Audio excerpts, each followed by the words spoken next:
Welcome everybody to my video slide presentation on the dragon, the sea beast, and the scarlet beast. One thing I'd like to point out is that all these three have 10 horns on their head, and that's how we can identify them. Now here we have the dragon and the sea beast. And so here we have the dragon passing on its baton to the sea beast. Both these are Rome. They both have 10 horns on their head, and they're both the same head. And so the difference is this is just Imperial Rome, the dragon, and the other one is Papal Rome. And we know that that's exactly what happened, that in Revelation 13:1, the dragon gave his power and his throne and his great authority to the sea beast. And guess where his throne is? Rome. And so Papal Rome and Imperial Rome. Rome is their seat. And from the Caesars, we go to the popes, and then to the Holy Roman Empire. That's part of Papal Rome. So, and we see with the sea beast, it has, it has its crowns on the 10 horns.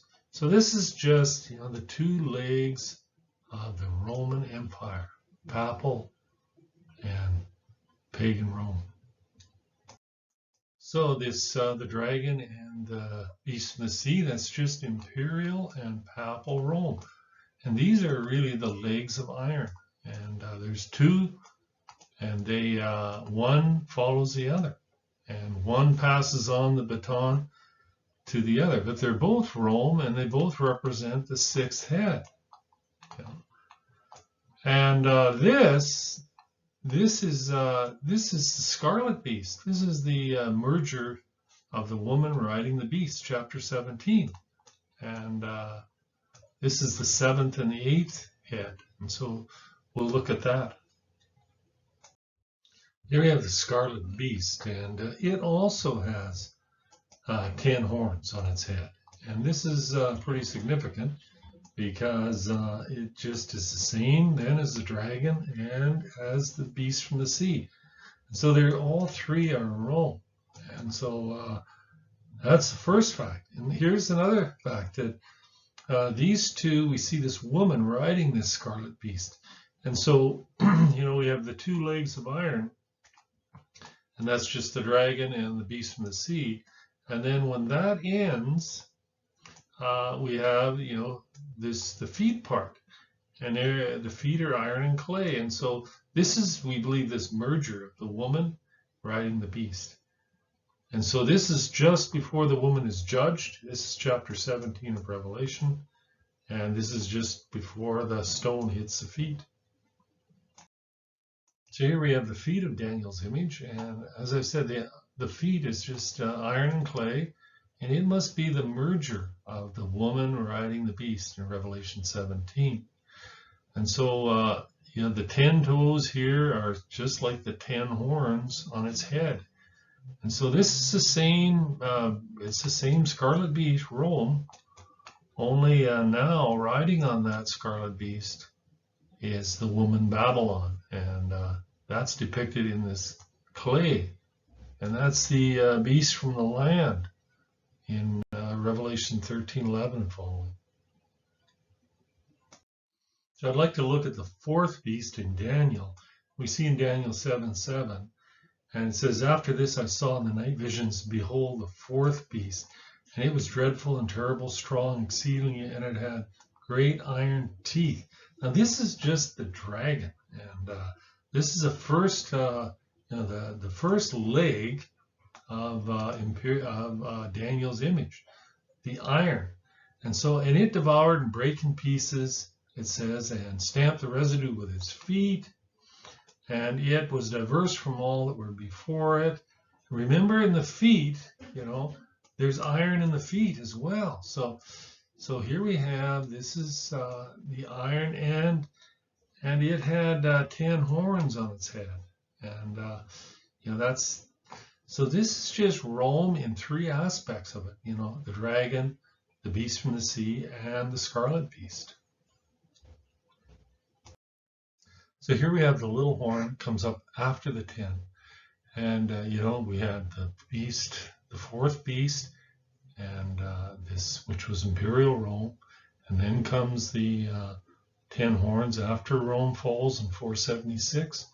Then the 10 kingdoms it splits into merge.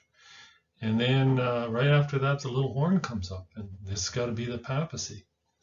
And so this is the beast from the sea. So it's just the second leg of the, you know, this Daniel's image here. And it starts in 38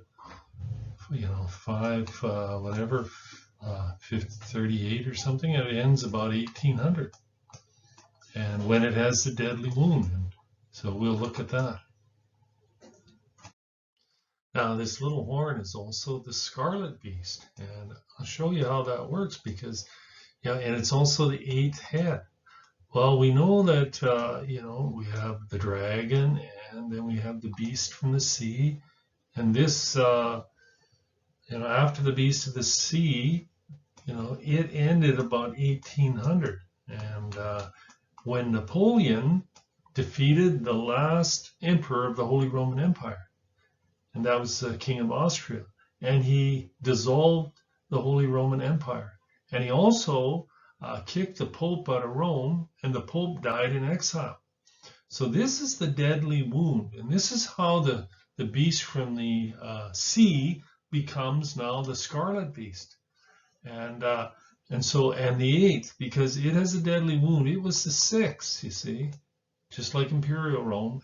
The 6th has the deadly wound, but it recovers, but in between that time, a 7th emerges. That's the beast from the land, and in about 1798. And then in 1814, Napoleon abdicates, and back comes Pope Pius VII, and he is then the 8th. And so the scarlet beast, he's the scarlet beast as well, and he, you know, he's still Rome because he has 10 horns on his head, the scarlet beast. Now I'd like to look a little bit at the little horn in Daniel 8, and it is the same beast, and it's also the little horn of chapter 7. And we can pick this out really easily by just reading this, and it says, out of one of them, he's talking about the kingdom of Greece when it was split into 4. He says, out of one of them came forth a little horn, which waxed exceedingly great toward the south, toward the east, and toward the pleasant land. So let's just look at this. First, we see it wax great toward the south. So there's the south. And toward the east. Yep. And toward the pleasant land. Well, that's the west. So where did it come from? It came from the north. And that means it is Rome. That's where Rome comes up. And that's after Greece fell, Rome began to emerge small, and it kept growing, and it did work toward the south, the east, and the pleasant land. So this is you know, proof that the little horn in Daniel 8 is the same horn. It's as in Daniel, it's still Rome, and so it's still that these were the Caesars, but you know, they became also the popes. And here in Daniel 8:11, it says that, yea, he magnifies himself even to the prince of the host, and by him the daily sacrifice was taken away, and the place of his sanctuary was cast down. Interesting is that here in 8:11, the masculine gender is used, but in 8:9 and other places talking about the horn, the feminine gender is used. And so some have suggested this is the difference between Papal Rome and Imperial Rome. It may be, but I think it's just the difference between, sometimes it is, you know, because of these two legs, there's two different aspects of this one beast. And so could be, but in any case here, this could be in 70 AD when the Romans destroyed the sanctuary.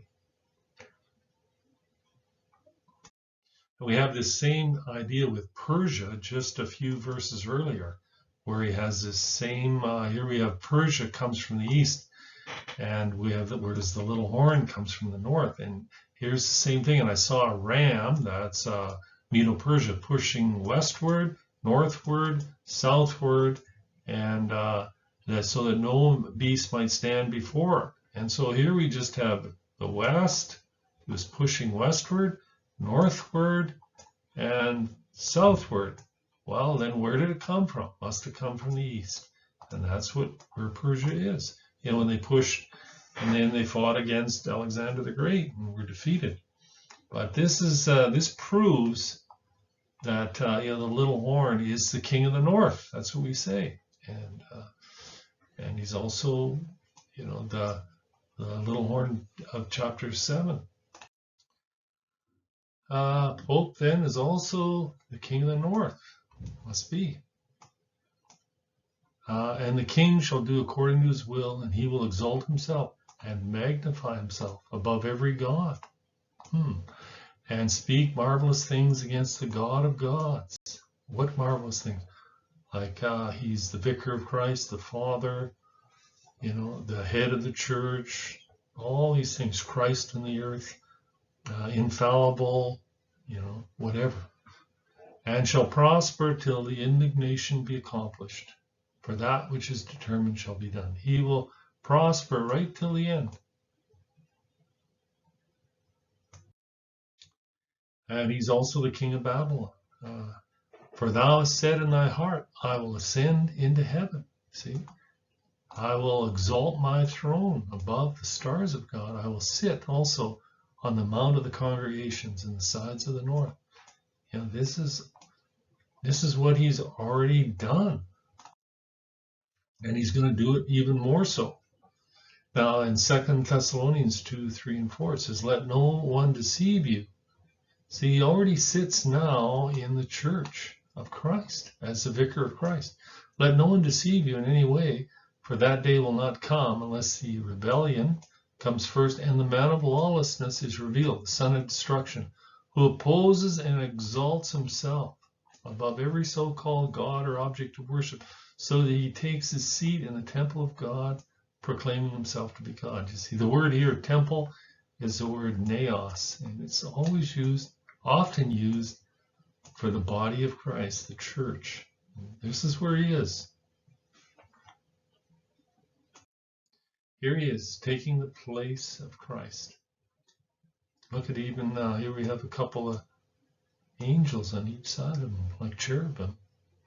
He's seated in the seat of God, in the church of Christ, proclaiming himself to be God. I don't know who else has been doing that for 1,500 years. So you know, he's all these things. And right now in the European Union is going to become those 10 kings, 1 hour with the beast. And this is the kingdom of Antichrist. It's right there. It's the 10 toes, and it's going to merge up with Babylon, and this is the new world order. So I hope you enjoyed this video, and watch some other videos, read my book, and keep looking up. God bless.